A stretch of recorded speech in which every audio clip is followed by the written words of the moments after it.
Hello കൂട്ടുകാരെ, നമുക്ക് PSC ആവർത്തന ചോദ്യങ്ങൾ ദിവസവും 5 ചോദ്യം ഉത്തരവും പഠിച്ചു പോകാം. ഒന്നാമത്തെ ചോദ്യം തുളസി വനം എന്ന തൂലികാനാമത്തിൽ അറിയപ്പെടുന്ന സാഹിത്യകാരൻ.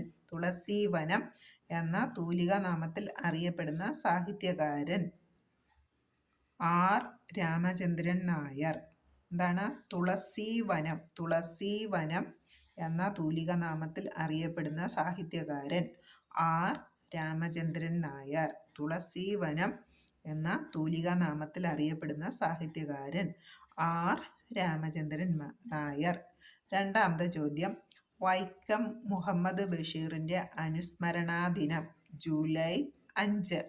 വൈക്കം മുഹമ്മദ് ബഷീറിൻ്റെ അനുസ്മരണാ ദിനം ജൂലൈ 5. വൈക്കം മുഹമ്മദ് ബഷീറിൻ്റെ അനുസ്മരണാ ദിനം ജൂലൈ 5. മൂന്നാമത്തെ ചോദ്യം കേരളത്തിലെ കിഴക്കോട്ടൊഴുകുന്ന നദികൾ ഏതെല്ലാം? കേരളത്തിലെ കിഴക്കോട്ടൊഴുകുന്ന നദികൾ ഏതെല്ലാം? കേരളത്തിൽ നിന്നും കിഴക്കോട്ടൊഴുകുന്ന നദികൾ കബനി, ഭവാനി, പാമ്പാർ. കേരളത്തിൽ നിന്നും കിഴക്കോട്ട് ഒഴുകുന്ന നദികളാണ് കബനി, ഭവാനി, പാമ്പാർ. കബനി, ഭവാനി, പാമ്പാർ. നാലാമത്തെ ചോദ്യം നോക്കാം നമുക്ക്. 2 സംസ്ഥാനങ്ങളുമായി അതിർത്തി പങ്കിടുന്ന കേരളത്തിലെ ജില്ല. 2 അയൽ സംസ്ഥാനങ്ങളുമായി അതിർത്തി പങ്കിടുന്ന കേരളത്തിലെ ജില്ല വയനാട്.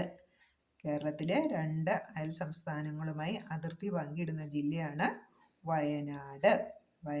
കർണാടകവും തമിഴ്നാടുമായിട്ട് അതിർത്തി പങ്കിടുന്ന ജില്ലയാണ് വയനാട്. അഞ്ചാമത്തെ ചോദ്യം, ഇന്നത്തെ ലാസ്റ്റ് ചോദ്യം.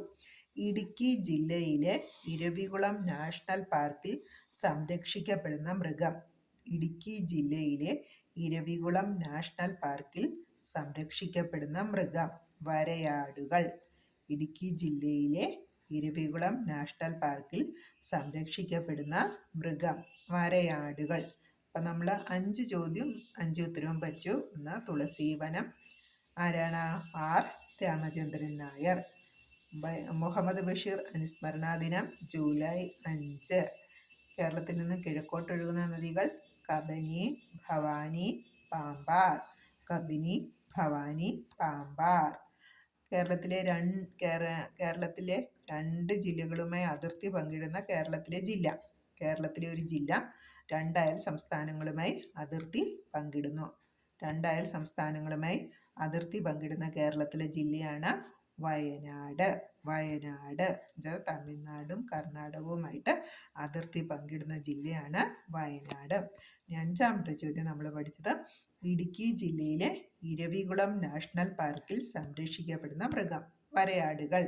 ഓക്കെ, എല്ലാ കൂട്ടുകാർക്കും ഇത് പ്രയോജനപ്രദമായെന്ന് വിചാരിക്കുന്നു. അടുത്ത വീഡിയോ ആയിട്ട് അടുത്ത 5 ചോദ്യങ്ങളുമായിട്ട് നമുക്ക് നാളെ ഇതേ സമയത്ത് വീണ്ടും കാണാം. ബൈ.